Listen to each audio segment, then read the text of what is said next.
Jesús pregunta muchas veces en los evangelios, ¿quién dicen ustedes que yo soy? Pensemos en eso. ¿Quién es Él? ¿Quién es Él para nosotros?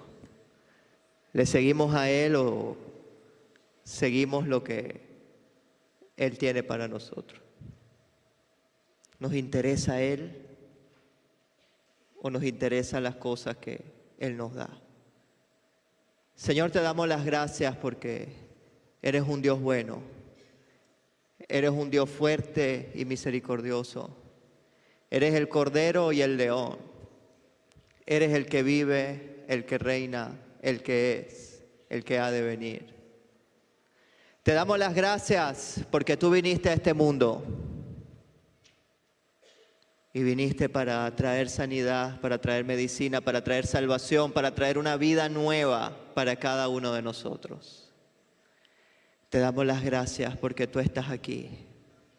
Te damos las gracias porque tú has entrado a nuestra vida, porque tú estás a la puerta y llamas a todo aquel que te escuche, a todo aquel que decida cambiar su camino y decida seguirte verdaderamente a ti. Te damos las gracias porque tú has hablado desde el principio, porque todas las cosas nos llevan a ti. Te pedimos de manera especial que el día de hoy podamos escuchar tu voz, podamos escuchar tu susurro, podamos sentir tu abrazo, que podamos sentir que no estamos solos, que no estamos solas, sino que tú estás con nosotros. Enséñanos a proclamarte como verdadero Rey. Enséñanos a entender lo que significa ser tus seguidores. Enséñanos a caminar en ti y por medio de ti. Te pedimos que dirijas todo pensamiento, que dirijas todo lo que nace de nuestro corazón. Que nos dirijas hoy en todas las cosas para poder escuchar y obedecer tu voz. En tu poderoso nombre, Jesús, Rey de Reyes y Señor de Señores. Amén y amén. Dios le bendiga, amada iglesia. Hoy es un día muy hermoso, donde recordamos esa proclamación de Jesús como Rey. Es un día de muchos matices y son muchas las cosas que podemos ver y pensar. La primera de ellas es, ¿para qué vino al mundo? ¿Por qué? ¿Y por qué después de tanto tiempo y no desde el inicio? El Señor nos habla de una pluralidad de maneras tan hermosas. Y todo lo que ha acontecido desde el inicio no ha sido una casualidad. Él tiene todo preparado. Y todas las cosas que pasaron y dejaron de pasar a lo largo de cada siglo era para apuntarnos directamente a ese momento glorioso. Dios es el mensajero, pero también es el mensaje. Mensaje que ha sido recogido, recopilado, traducido, transmitido, creído de generación en generación y que hoy tenemos condensado en lo que llamamos Biblia. Que no es un libro, es una biblioteca que compila libros de todo tipo, de las experiencias de millones de personas, en todo tiempo, en todo lugar, para llevarnos al mismo mensaje que es Él. El que hemos oído desde el principio, el Rey de Reyes, el Señor de Señores, el que toca la puerta de tu vida y dice, yo soy el creador del universo, pero también soy el Dios de los humildes. Está sentado en el trono del Padre, pero también está en nuestros corazones, en nuestra vida. Y se sienta en nuestra mesa con nosotros. Es el Rey Todopoderoso, pero también está con la gente. Está con los que le buscan de corazón. Y uno dice, este Rey maravilloso, ¿cómo es posible que haya venido a este mundo? ¿Y cómo vino? Vamos a la palabra en el primer capítulo de la epístola a los Hebreos, donde leemos en nombre del Padre, del Hijo y del Espíritu Santo lo siguiente. Dios, habiendo hablado, o después de haber hablado muchas veces y de muchas maneras. Dios nos habla muchas veces, nos insiste, no se cansa de llamarnos, pero muchas veces somos tercos, muchas veces resistimos, huimos a ese Rey que quiere entrar y que espera esa entrada gloriosa. Muchísimas veces y en muchas oportunidades. Y lo hermoso es que Él no se cansa de insistir. Y también de muchas maneras. Hay personas que necesitan que se les hable fuerte y a veces los padres, amorosos como son, pero también nos hablan fuerte. Hay personas que necesitan una palabra, hay personas que necesitan un abrazo, hay personas que necesitan una exhortación. Y Él nos habla a cada uno de nosotros cómo necesitamos, en el momento que necesitamos, y solo espera la respuesta. Este es el mensaje, dice el Señor, que vamos a hacer con eso.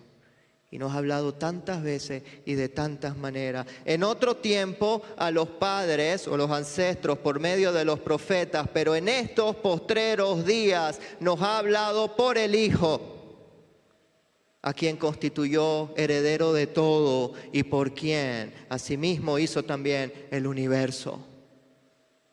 El cual, siendo el resplandor de su gloria y la imagen misma de su sustancia, y quien sustenta todas las cosas con la palabra de su poder, que sostiene el universo,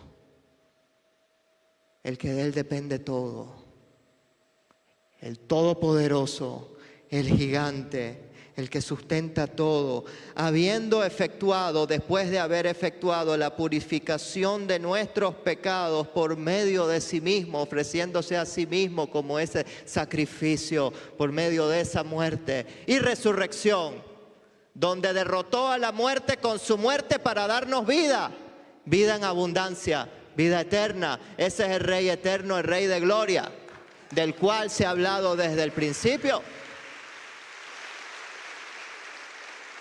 Y se sentó a la diestra de la majestad en las alturas, hecho tanto superior a los ángeles, porque heredó nombre más excelente que ellos, porque no hay nombre por encima del de Jesucristo. Y uno dice, este Rey glorioso, si no supiéramos la historia, ¿cómo esperaríamos que viniera al mundo? Esperaríamos que viniera con bombos, con platillos, con un caballo, con un ejército, con terremotos y señales en la nube, tornados, truenos, todo tipo de señal. Pero tenemos un Dios que desafía la lógica. Tenemos un Dios que hace lo que Él quiere, no lo que yo pienso que debería hacer. Y desde un principio vemos que es el Dios de las sorpresas, donde tú esperas A, pero pasa Z y termina siendo infinitamente mejor. Tenemos planes de rutas y cosas que queremos, pero Él siempre tiene la sorpresa de dirigirnos y de hacer como Él quiere. Y este Rey todopoderoso, primero esperaríamos que naciera en la ciudad más importante del mundo, en la cuna más gloriosa, en la familia más, con mayor nombre y con mayor gloria. Pero nació en un pueblo muy humilde. En el pueblo, uno de los más pequeños e insignificantes de su nación. Y no fue casualidad, había sido profetizado por Miqueas siglos antes, el profeta, que así iba a ser, que iban a ser en Belén. No nació en una cuna de oro, nació en un pesebre, lugar donde se alimentan los animales. Porque en todo el pueblo no hubo una persona decente que dijera y tuviera misericordia de esa mujer embarazada, de decir, aquí en un huequito puedes caber. No había posada para él, no había lugar para él. No había hueco en la vida, no había tiempo, no había espacio, no había oportunidad. Aquí no, y aquí no, y aquí no. Vino a lo suyo, dice el Evangelio de Juan, pero los suyos no le recibieron, ni siquiera cuando nació. Ni siquiera hablamos que lo reconocieran como Salvador, sino que tuvieran la humanidad de a esa familia recibirla. Pero la crueldad de este mundo ni siquiera le abrió las puertas a él. Y nació en ese pesebre. Esperaríamos que fuesen embajadores y reyes a recibirlo, pero fue la gente del pueblo, fueron el estrato más bajo y más sencillo y más humilde, los pastores, quienes fueron a reconocerlo como rey. Bienaventurados los humildes, enseñaría él más adelante, porque de ellos es el reino de los cielos. Un rey de humildad, todopoderoso, pero humilde, que tiene la capacidad de hacer así y acabar con el mundo. Pero su amor es tan grande. Yo a veces me pregunto, Señor, ¿cómo no acabaste con el mundo al ver lo que vieron sus ojos? Al ver las humillaciones continuas, injustas, que él iba a padecer. Y nada de eso fue casualidad. Todos los profetas, como vimos, nos habían hablado de él y de ese momento. Un rey humilde que tenía una madre campesina y que tenía un padre adoptivo carpintero, que se dedicaban a sus oficios. Y siendo el mismo carpintero que sostenía a los demás, porque el carpintero era el único que reparaba las herramientas para que los demás pudieran trabajar. Hasta en eso muestra su sustento y su cuidado, escogiendo esa profesión. En todo momento nos quiebra la mente y decimos, pero ¿cómo es que ese Rey de Gloria tiene esas características? Y no somos los únicos que pensamos así. En todos los evangelios vemos, pero es que de Belén va a salir algo bueno, de Nazaret va a salir algo bueno, el carpintero. Y de la misma manera nosotros, sus seguidores, hemos sido humillados, vejados, menospreciados por este mundo. Y Él lo advirtió, en este mundo los van a despreciar. No por ustedes, sino por mi causa. Porque el mundo me odió a mí primero, también a ustedes les odiará. Y este rey humilde vino a traer un gran mensaje. La muerte ha sido derrotada. Hay salida a la miseria, al dolor que él mismo padeció en este mundo. Viene a liberarnos del pecado, de la muerte, de la enfermedad, del llanto, del dolor. Él es el todopoderoso gigante. Y esta semana celebramos lo que conocemos como el Domingo de Ramos. Y tenemos que preguntarnos, ¿por qué? ¿Qué significa eso? ¿De dónde viene eso? ¿Por qué el Señor decide entrar triunfalmente a Jerusalén? Y vamos a pensar también, bueno, triunfalmente ¿para quién? Porque ante los ojos humanos de triunfal no tenía demasiado. Lo recibía gente humilde, con las palmas que conseguían en el camino, montado en un pollino de asna. Uno esperaría al guerrero con un ejército y lanzando oro y dándole a la gente lo mejor. Él vino humilde, manso, pero glorioso. ¿Por qué ese día? ¿Por qué precisamente ese día?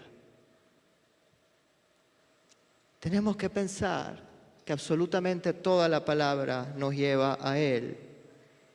Y no es casualidad lo que está escrito en el libro de Éxodo acerca de la Pascua, que tiene que ver directamente con el Cordero y la resurrección. Vámonos al libro de Éxodo, capítulo 12, versículo 3 en adelante. En este punto se estaba instituyendo la fiesta de la Pascua,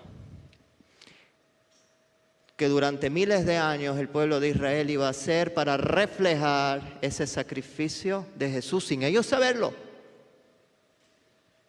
habla a toda la congregación de Israel diciendo, en el día 10 de este mes, tómese cada uno un cordero según las familias de los padres, un cordero por familia para ser sacrificado.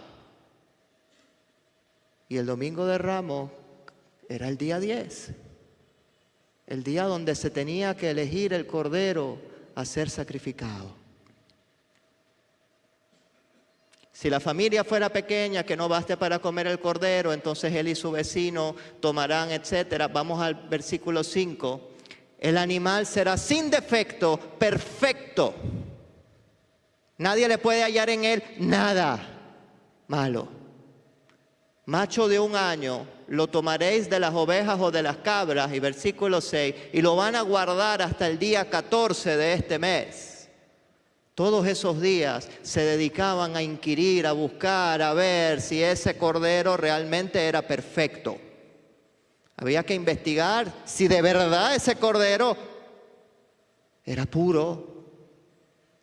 Y una vez que ven que es puro, lo inmolará toda la congregación del pueblo de Israel entre las 2 tardes. Luego del domingo de Ramos, comienza un gran proceso de inquisición, de buscar. Los escribas, los fariseos, los saduceos, los líderes religiosos, el pueblo, los romanos, todo el mundo para arriba y para abajo examinó ese cordero, llevándolo de tribunal en tribunal, de inquisición a inquisición, para al final todos afirmar, y el mismo Pilato decir, yo no veo nada en él es perfecto, es un cordero perfecto. Y luego de ser perfecto, todo el pueblo lo sacrificó.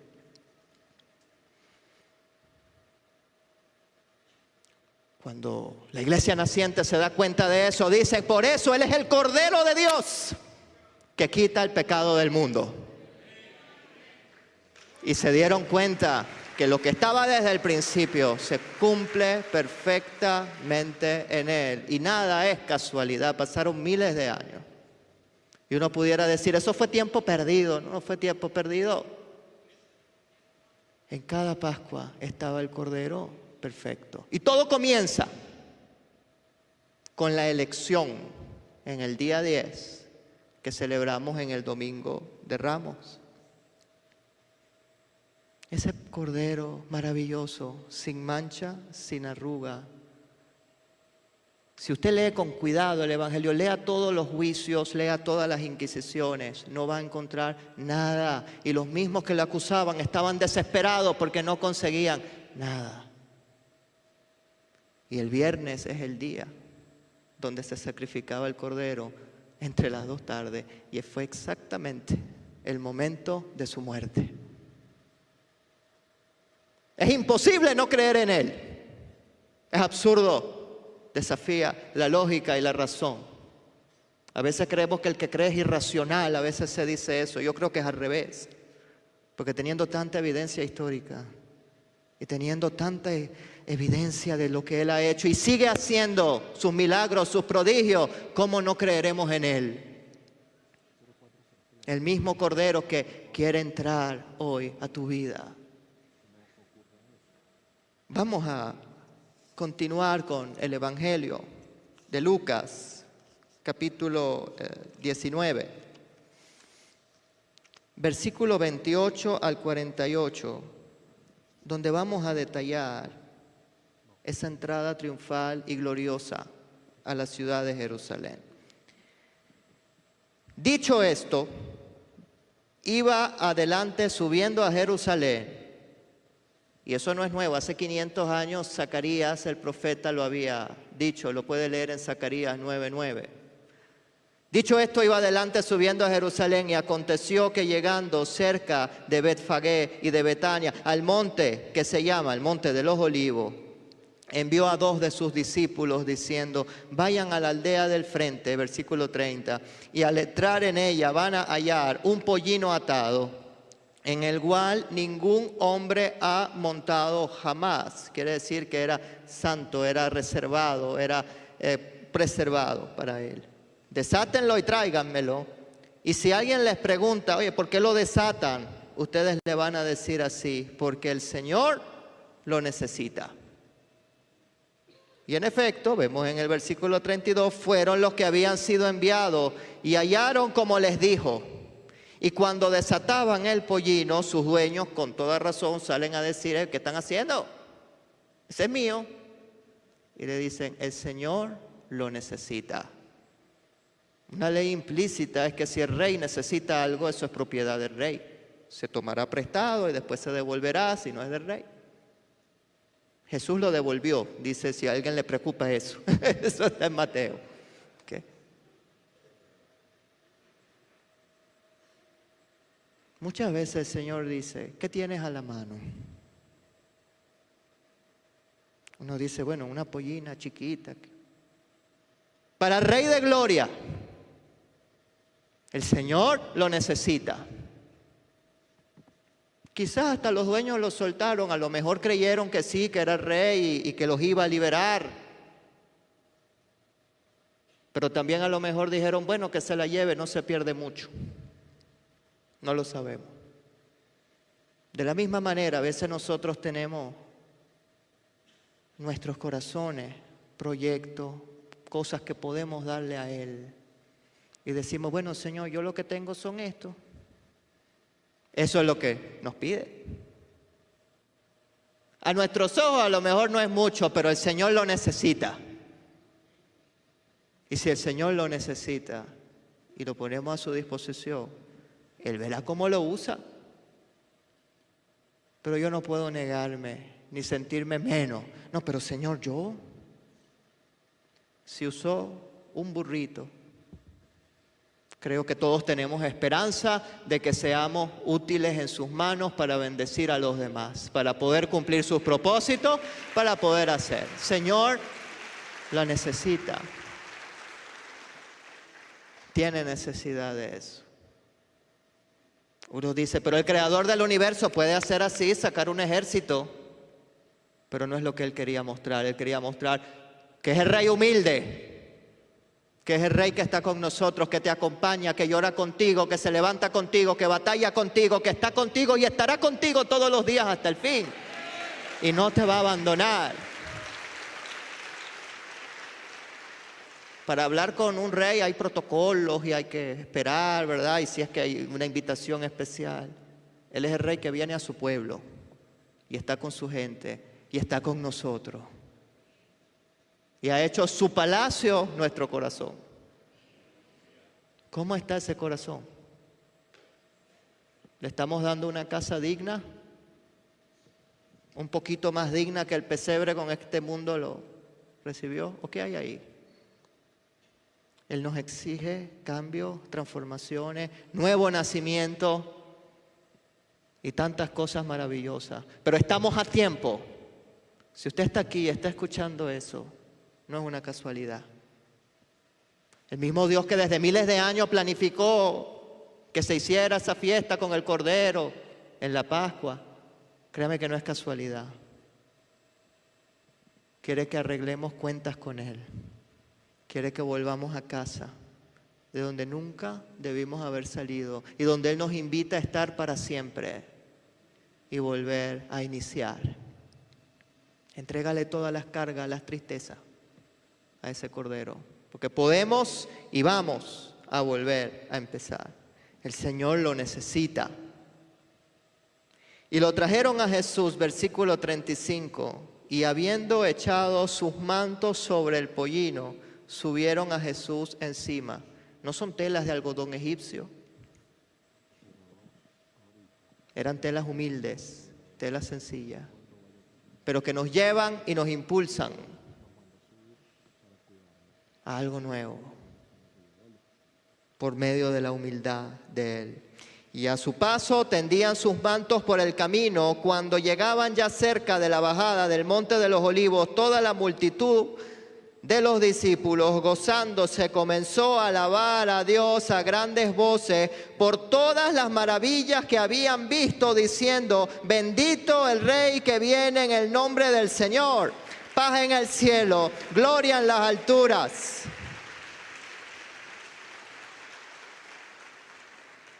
Y eso era incómodo. Eso alteraba los intereses de muchos. Así que entonces los fariseos, versículo 39, de entre la multitud, le dijeron, pero maestro, reprende a tus discípulos. Y él respondiendo les dijo, yo les digo que si ellos se callan, entonces las piedras hablarán. Porque el universo entero va a mostrar su gloria. Una entrada triunfal y hermosa. Pero cuando llegó cerca de la ciudad, al verla, versículo 41, llora sobre la ciudad. Y uno se pregunta, ¿por qué? ¿Qué pasó? Diciendo, ay Jerusalén, si también tú conocieras, a lo menos en este tu día, lo que esto significa para tu paz, porque Jerusalén significa la ciudad de la paz. Y desde hace 500 años ya el profeta había hablado de que no esperaran al rey en caballos, sino que él entraría por medio de un pollino de asna humilde. Y se había cumplido. Pero Jerusalén no se dio cuenta. Uno dice, ¿cómo que no se dio cuenta? ¿No salieron a recibirlo? Si vemos con detalle, verdaderamente, la gente, mucha de la gente que salió quizás tenía corazón sincero, pero la mayoría vio en él una esperanza temporal, un liberador, alguien que, bueno, va a hacer que se vayan estos romanos y que nos dejen de cobrar impuestos injustos. Y pensaban en un Salvador temporal, con los ojos en la tierra. No, el Dios que me va a multiplicar el bolsillo, el Dios que me va a cumplir mis caprichos, donde yo hago el plan y después, Señor, aquí está, bendíceme y haz lo que a mí me dé la gana de que esté aquí. El Dios Aladín. No, esos son mis deseos, Señor, y yo soy tu hijo y tengo derecho y lo proclamo y lo declaro y lo decreto que eso me va a venir a mí. El Cristo a la medida, que calza lo que me gusta, lo que no me gusta, no, eso no es así. No, es que hay otra interpretación. Muchos siguieron a Jesús en ese momento. Lo proclamaron como rey, pero no de verdad. Lo entendieron de otra manera. Solo un remanente, una minoría sincera, quizás entendió lo que significaba lo que había ahí, pero la enorme mayoría decía seguirlo, decía aclamarlo y con palmas y bombos, pero les interesaba no Jesús, sino lo que ellos pensaban que era Jesús y que les podía dar. ¿Quién dicen que soy? Dice el Señor. ¿Lo estamos siguiendo a Él o estamos siguiendo lo que yo creo que Él me puede dar? Lo que yo creo que Él me puede bendecir. En muchas partes en el Evangelio dice, ustedes me siguen porque yo les di de comer. ¿Lo amamos a Él o amamos sus bendiciones nada más? Es una línea demasiado delgada que tenemos que velar y ver. Mas ahora, dice Jesús, versículo 42, está encubierto de tus ojos, están ciegos. Dicen que es el rey y lo proclaman, pero están ciegos. Y uno dice, ¿cómo es posible decir que estamos con Él, pero en la práctica no? Porque vendrán días, dice Jesús, versículo 43, sobre ti, Jerusalén, cuando tus enemigos te rodearán con vallado, te sitiarán y por todas partes te estrecharán y te derribarán a tierra y a tus hijos dentro de ti y no dejarán en ti piedra sobre piedra porque no conociste el tiempo de tu visitación, porque tú, Jerusalén, pensaste que el reino de Cristo era temporal, que el reino de Cristo era material, que tenías que levantarte en armas contra Roma, y eso fue lo que hicieron y fracasaron múltiples veces, y todo lo que dijo Jesús se cumplió sobre Jerusalén, que quedó humillada y destruida, no nada más en el año 70, sino también en el 135, casi un siglo después. Cuando tú sigues tu propio camino pensando, Cristo es así, yo voy a seguir y ese es el camino, terminaremos arruinados y destruidos por el enemigo. Mi reino no es de este mundo, dijo Jesús.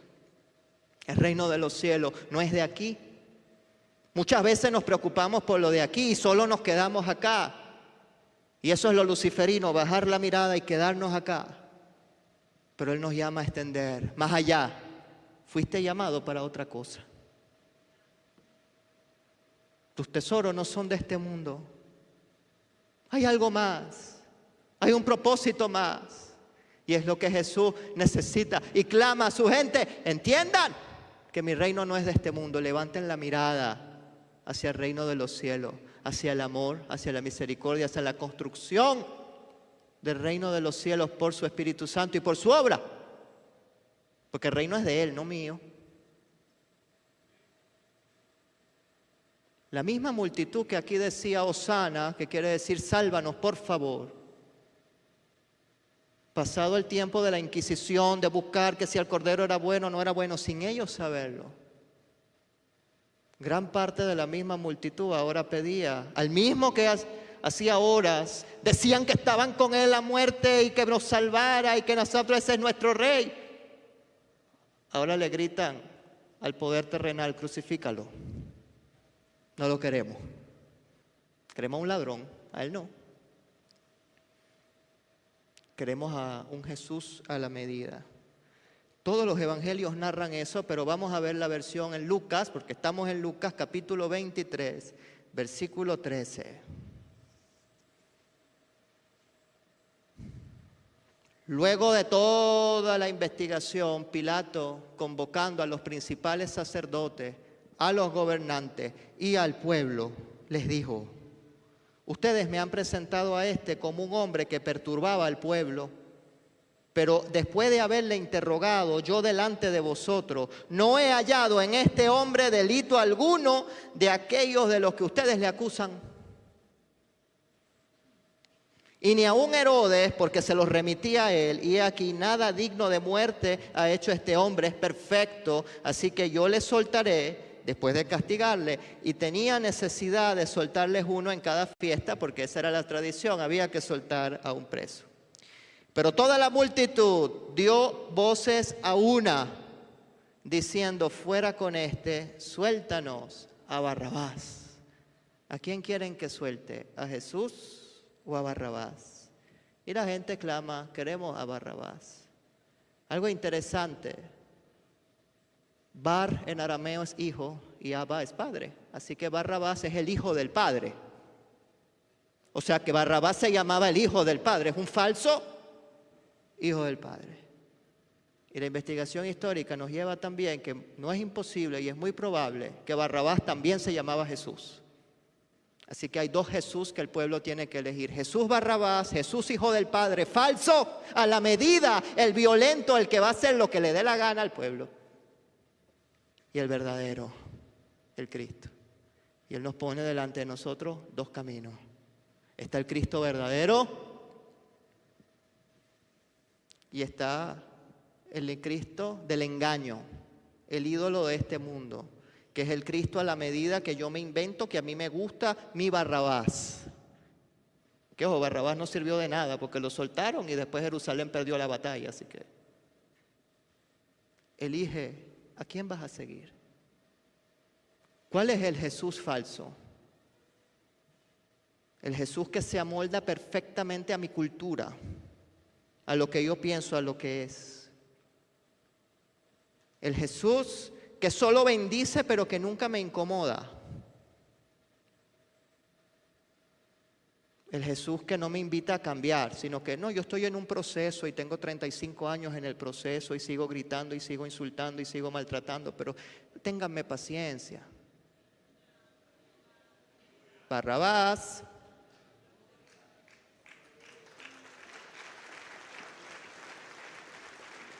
El Jesús que no pide nada. El Jesús que te dice: eres perfecto como eres. Es que el mundo no puede ver tu belleza. El mundo no puede ver que eres perfecto, que eres perfecta. El problema es la gente. Tienes problemas con 100 personas, pero el problema es el mundo. Es que el mundo te odiará. Porque tú eres mi hijo amado y perfecto y no hay nada en ti, no hay nada que corregir. El Jesús donde yo voy, digo, Señor, yo te doy 100 y quiero 15,000. Porque estoy invirtiendo en tu reino. Jesús materialista, que trata a la gente como mercancía. Cuando los mercaderes los echa del templo, no lo leímos por tiempo, pero lea después de la entrada triunfal, llegando a Jerusalén, va para el templo y echa a los mercaderes de ahí. Lo primero que él hace. El Jesús que me dice, no, quédate así. Ser cristiano no es difícil, pero tampoco es pan comido. No es decir, yo acepto y ya está. Es, yo acepto porque necesito cambiar, quiero cambiar, voy a cambiar mi corazón, mi actitud, mi mente, porque hay algo mejor a lo que yo fui llamado. Y ese es el verdadero cristianismo. Morir a nosotros mismos. Hay una elección entre un Jesús verdadero y el Jesús que a mí me da la gana, el Jesús mago, el Jesús mesero,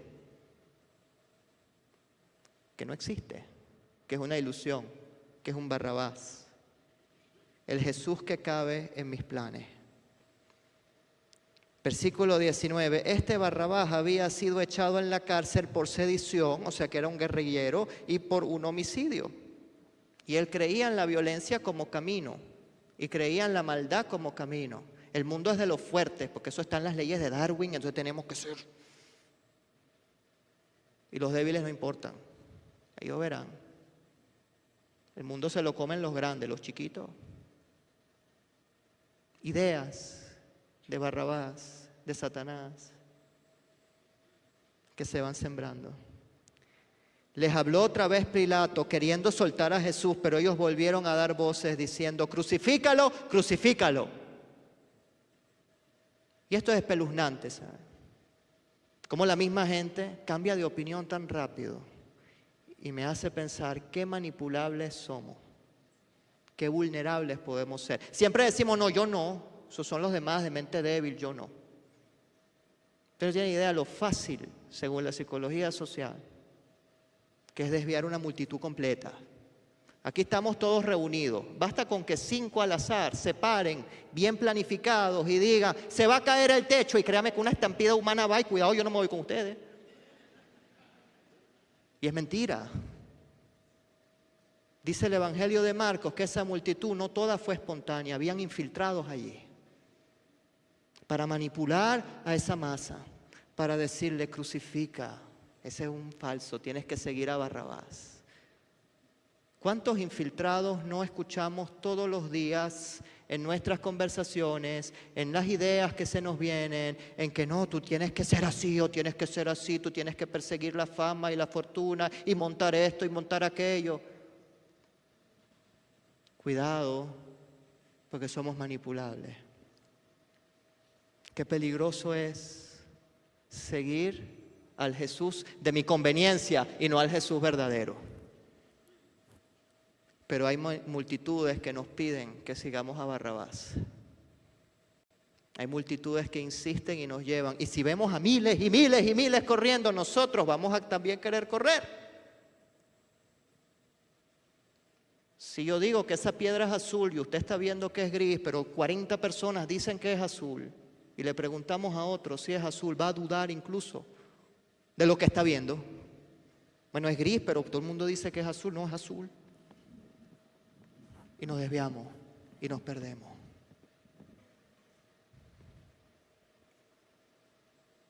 Versículo 24. Entonces, Pilato sentenció que se hiciese lo que ellos pedían y le soltó a aquel que había sido echado en la cárcel por sedición, por homicidio a quien habían pedido, y entregó a Jesús a la voluntad de ellos. Y continuará la historia de Semana Santa, que a lo largo de esta semana ustedes verán. Solamente vamos a cerrar con el capítulo 8 de Marcos, versículos 31 en adelante. Vamos a Marcos 8. versículo 31 en adelante. Es cuando Jesús anunciaba todas estas cosas que iban a pasar delante de una multitud. Comenzó a enseñarles que era necesario al Hijo del Hombre, que es Jesús, padecer mucho, sufrir, ser desechado por los ancianos, por los principales sacerdotes, por los escribas, y ser muerto y resucitar después de 3 días. Versículo 32. Y esto les decía claramente, pero a Pedro no le gustó. Porque no es posible, el Mesías no tiene que ser como yo me imagino, no puede sufrir. Así que Pedro lo toma aparte, lo jala de un brazo y comienza a reconvenirle delante de todo el mundo. Pero Jesús, volviendo y mirando a los discípulos, porque Pedro era la boca de los discípulos, ¿no? Así que no nada más era Pedro, era el que se atrevía a hablar. Cuando uno tiene pena no habla tú, dile tú mejor. Exactamente lo mismo, porque el ser humano no cambia. Pedro era el bocón. Y era el que le mandaban hacer generalmente ese tipo de trabajo sucio. Así que reprende a Pedro y a los discípulos diciendo, quítate delante de mí, Satanás, porque no pones la mirada en las cosas de Dios, sino en las cosas de los hombres. Porque no estás elevando la mirada, porque estás viendo a la tierra. Mi reino no es de este mundo. Y llamando a la gente y a sus discípulos les dijo lo siguiente: yo no soy el Mesías que ustedes se imaginan, yo soy el que soy. Adórame a mí, dice el Señor, no al ídolo que tú te imaginas que yo soy. Y adórame por lo que soy, no por lo que te doy. Y le dice, si alguno quiere venir en pos de mí, si alguien quiere seguirme, ¿cómo seguir a Jesús? ¿Qué significa ser su discípulo? 3 órdenes. Niéguese a sí mismo. Es que yo soy así. Bueno, sí, eres así, pero puedes ser mejor.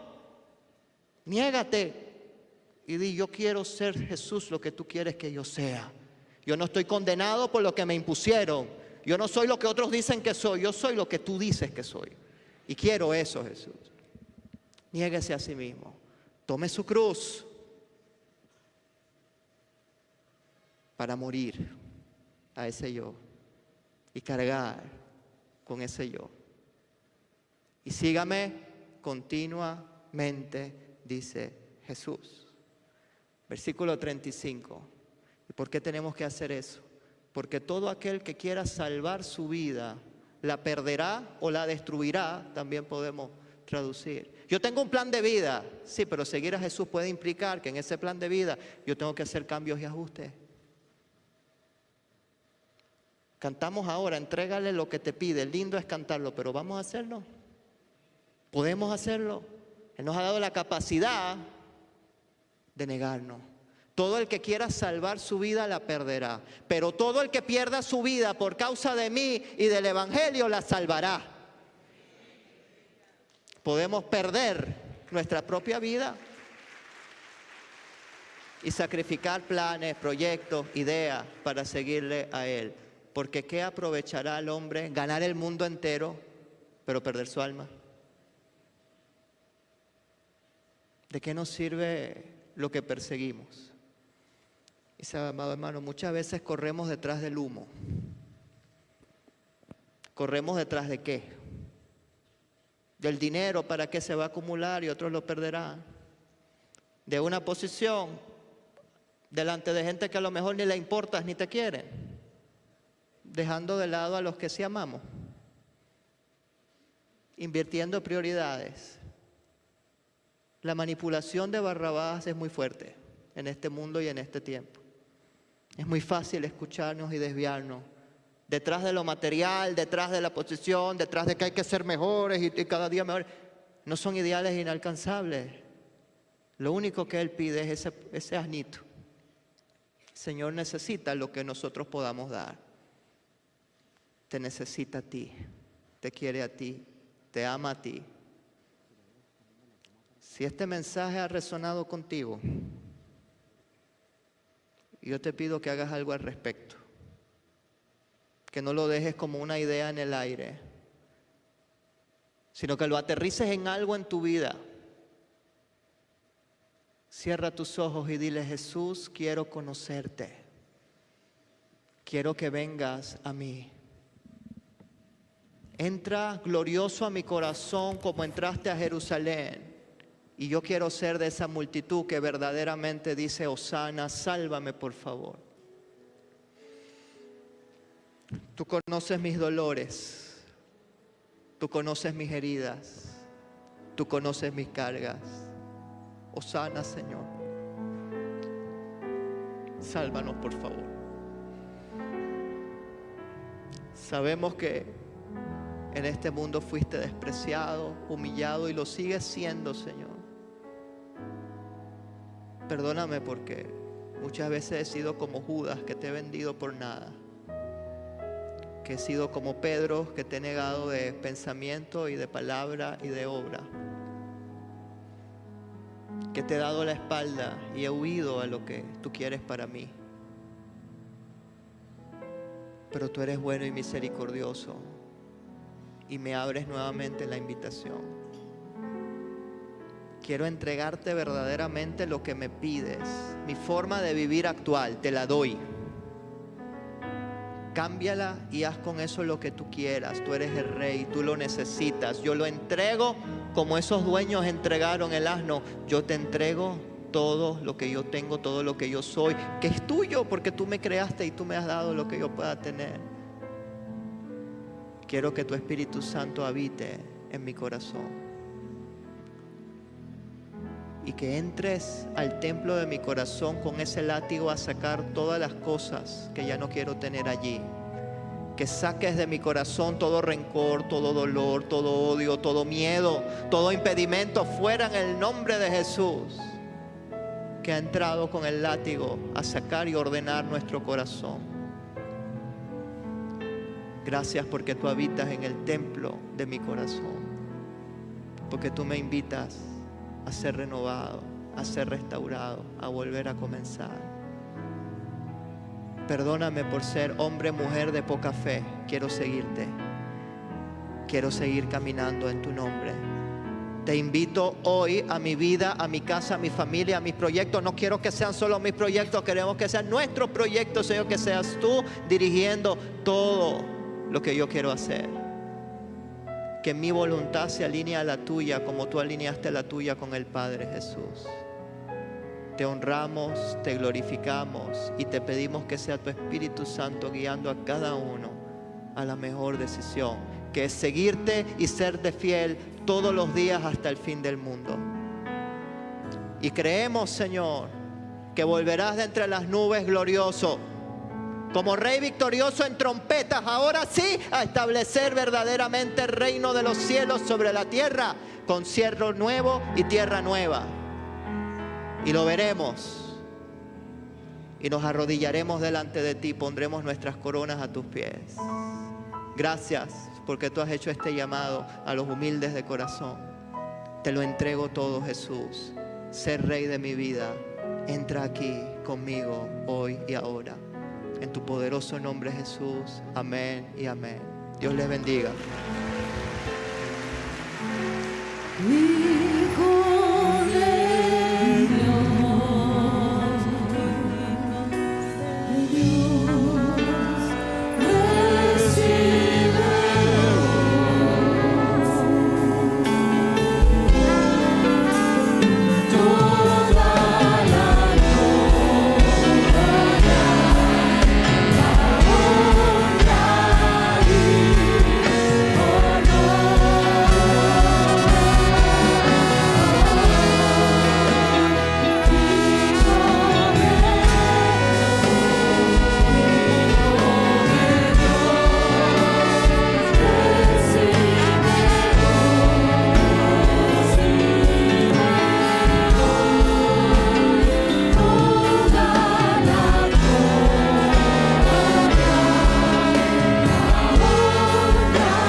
Bendito el que viene en el nombre del Señor.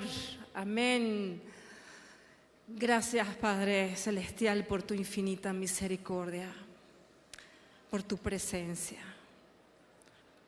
por todas tus bendiciones, por tu amor inagotable, ese amor que se encarnó, ese amor que descendió desde los cielos y caminó entre nosotros. Gracias por ese amor que nos ha dado la gracia, el perdón, la salvación y la vida eterna. Ayúdanos, Espíritu Santo, realmente a doblar rodillas y doblar nuestros corazones. Aquel que lo entregó todo por nosotros, a vivir en santidad, a vivir en obediencia, pero sobre todo en el gozo de la salvación. Te pedimos perdón, Señor, por nuestra infidelidad delante de ti, por nuestra inconsistencia, por escuchar y por seguir multitudes y no seguirte a ti. Te pedimos, Señor, que tú nos ayudes, Señor, y así entender el poder y el impacto que tiene tu cruz en nuestras vidas. Que así como tenías esa corona de gloria, antes de tenerla, tenías una corona de espinas. Antes de que fueses el Mesías glorioso, eras el siervo sufriente. Ayúdanos a ser humildes como tú.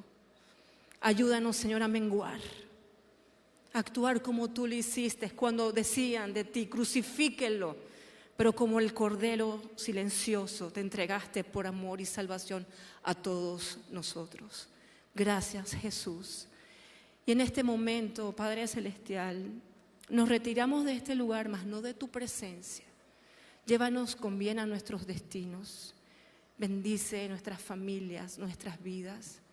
Que todo lo que hemos escuchado, Señor, lo podamos encarnar, vivir, testificar, hablar a otros de tu salvación, porque tu regreso viene pronto. Estás a las puertas, Señor, y este mundo te necesita a ti.